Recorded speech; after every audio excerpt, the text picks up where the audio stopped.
Hi friends, marketing గురించి మా 4 video series లో ఇది రెండవది. ఈ వీడియోలో మేము మీ కూరగాయల నర్సరీ మొక్కల ధర గురించి మాట్లాడతాం. ఇది మొదటిసారి మార్కెట్లోకి ప్రవేశించడానికి కీలకం. కూరగాయల నర్సరీ తయారీదారులు తమ మొక్కలకు ఎలా ధర నిర్ణయిస్తారో చూద్దాం. ధరలలో విస్తృతమైన వ్యత్యాసాన్ని మీరు గమనించారా? కొంతమంది ఆటగాళ్లు ప్రీమియం ధరను ఎందుకు పొందవచ్చు, మరికొందరు చాలా తక్కువ వసూలు చేయవచ్చు. ఈ వీడియో ముగిసే సమయానికి ఈ ఆటగాళ్ల ధర ఎందుకు భిన్నంగా ఉందో మరియు మీ మొక్కలకు ఎలా ధరను నిర్ణయించాలో మీకు అర్థమవుతుంది. సాధారణంగా ఉపయోగించే మొదటి 2 ధరల వ్యూహాలు ధరతో పాటు ధర మరియు విలువ ఆధారిత ధర. మొదటిది ఖర్చు మరియు ధర.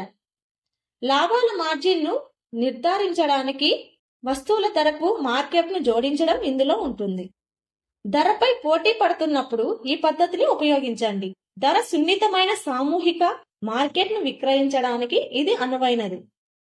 ఇక్కడ ధర ఒక ముఖ్యమైన అంశం. ఇతర మొక్కలను మంచి నాణ్యతతో ఉంచడం, మీ పోటీదారుల మాదిరిగానే ప్యాకేజింగ్ చేయడం. ఉదాహరణకు, ఒక ప్లాంట్ ధర 7 పైసలు అయితే మీరు మీ ధరను 40% నుండి 50% మార్జిన్ వద్ద నిర్ణయించవచ్చు. అంటే మీ పోటీదారులు ₹1.31 వసూలు చేస్తుండగా ఒక్కో మొక్కకు ₹1.31 వసూలు చేయవచ్చు. రెండవది విలువ ఆధారిత ధర. ఈ వ్యూహం మొక్కల ధర కంటే వినియోగదారునికి గ్రహించిన విలువ ఆధారంగా ధరలను నిర్ణయిస్తుంది. ధర, మంచి నాణ్యత మరియు ప్యాకేజింగ్ కాకుండా ఇతర కారకాలపై పోటీ పడుతున్నప్పుడు ఈ పద్ధతిని ఉపయోగించండి. ధర కంటే నాణ్యత మరియు ప్యాకేజింగ్ ముఖ్యమైన మధ్య నుండి అధిక ఆదాయ మార్కెట్లకు ఇది అనువైనది. ఉదాహరణకు, ఒక మొక్క ధర 57 పైసలైతే అత్యుత్తమ నాణ్యత, ఆకర్షణ మరియు ప్యాకేజింగ్ కోసం ప్రీమియం వసూలు చేయడానికి మీరు ఇప్పటికీ మీ ధరను ఒక్కో మొక్కకు ₹1.40 నుండి ₹2 వరకు తగ్గించవచ్చు. ఇవి కాకుండా మీరు ఇతర వ్యూహాలను కూడా పరిగణించవచ్చు. ప్రారంభంలో తక్కువ ధరలను నిర్ణయించి తరువాత వినియోగదారులను ఆకర్షించడానికి మరియు మార్కెట్ వాటాను పొందటానికి క్రమంగా ధరను పెంచుతుంది.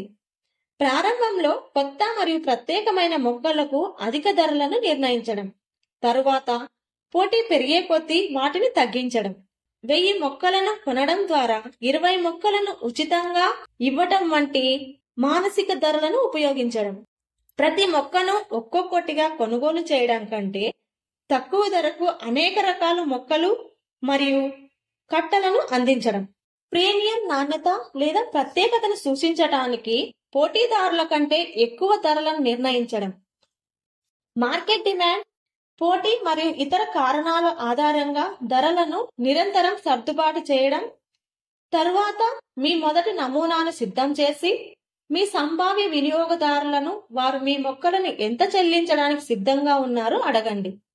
తరువాత వీడియోలో ప్లేస్మెంట్ మార్కెటింగ్ గురించి తెలుసుకుందాం. వీడియో చూసినందుకు ధన్యవాదాలు.